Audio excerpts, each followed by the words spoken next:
Le 4 octobre 1957, une fusée soviétique place en orbite le premier satellite artificiel de l'histoire, Spoutnik.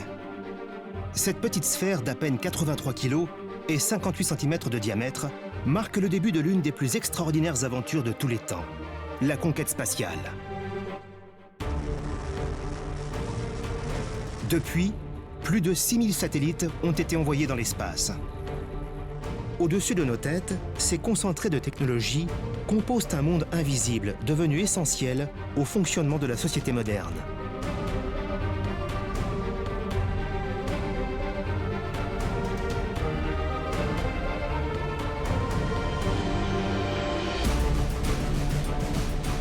Surveillance de la Terre, prévision météo, gestion des secours, télécommunications. À l'aube du XXIe siècle, les satellites sont partout et nous rendent service sans même que nous y prêtions attention. Mais ces engins de l'espace sont vulnérables. À tout moment, ils peuvent être détruits par une collision, mis hors service par un orage électromagnétique ou même pulvérisés par un missile lancé depuis la Terre.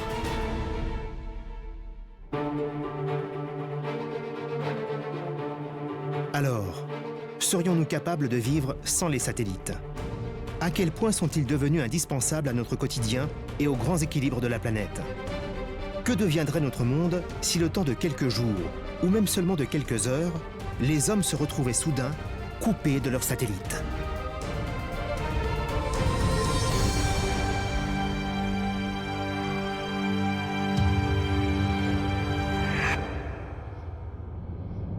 Imaginer un monde privé de satellites paraît presque irréel tant ces machines font aujourd'hui partie de notre existence.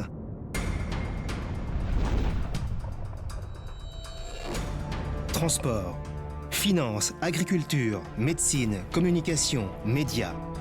En moins de 50 ans, l'utilisation des satellites s'est développée dans tous les secteurs de notre société.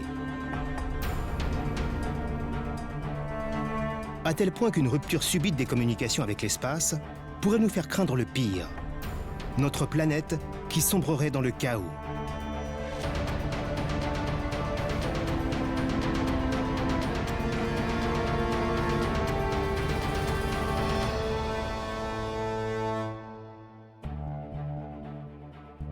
Autoroutes paralysées, avions cloués au sol, écran noir sur nos télévisions. Si de tels scénarios catastrophes alimentent nos fantasmes les plus fous, c'est bien parce que les satellites se sont peu à peu immiscés dans nos vies. Découvrir ce qu'il adviendrait si nous en étions privés, c'est avant tout comprendre comment ils se sont rendus indispensables. La première révolution que la conquête de l'espace nous a offerte, c'est celle-ci. Pouvoir observer notre planète depuis l'espace.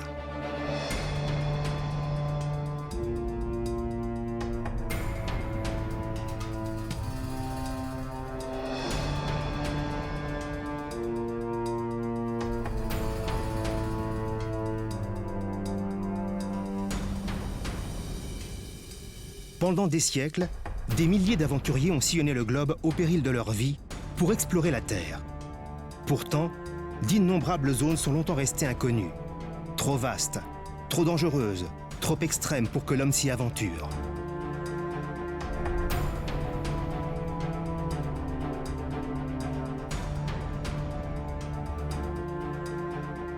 Aujourd'hui, n'importe quel endroit du globe peut être photographié depuis l'espace en à peine quelques secondes grâce aux satellites dits d'observation. Ils sont plus de 120 à graviter au-dessus de nos têtes, entre 250 et 2000 km d'altitude, au niveau de ce que l'on appelle l'orbite basse. Dotés d'une résolution exceptionnelle, ils pointent leurs objectifs vers nous en continu. Il leur faut en moyenne 100 minutes pour faire le tour du globe et moins de 30 jours pour couvrir l'intégralité de la surface terrestre.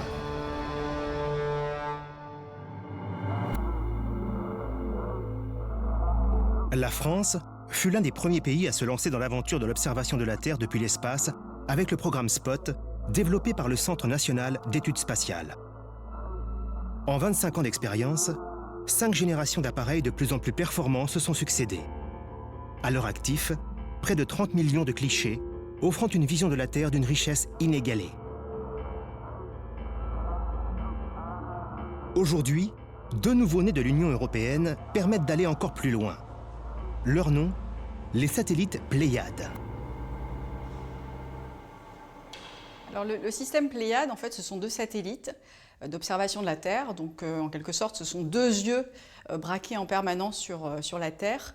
L'énorme avantage que les satellites Pléiades présentent par rapport à Spot, bien, c'est la résolution, puisqu'on est passé d'une résolution qui était pour Spot 5, qui est toujours en opération, de 2,50 m.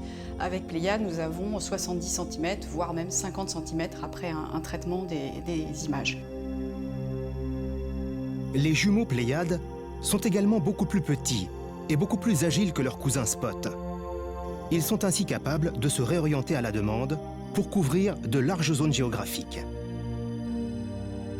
Ce qui est très impressionnant quand on regarde certaines images Pléiades, c'est que grâce à sa grande agilité, le satellite est capable de faire des vues latérales, et donc ça donne une impression de relief en voyant les ombres sur l'image.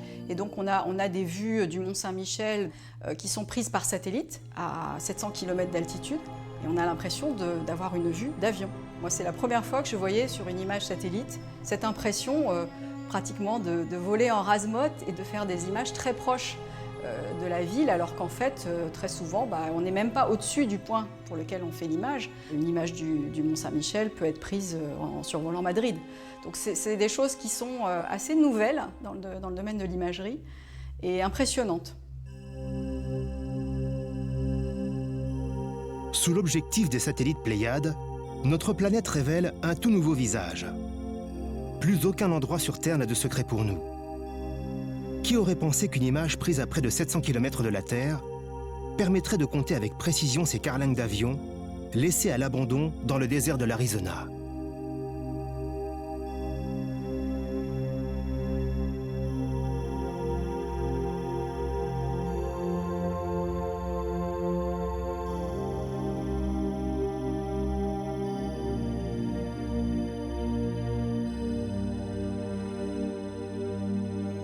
Mais les satellites d'observation ne sont pas là uniquement pour nous émerveiller. Ils offrent avant tout aux scientifiques une opportunité unique, celle de voir la Terre changer. Le domaine de l'observation de la Terre est un domaine qui clairement se développe. Pourquoi? Parce que nous avons une évolution du climat.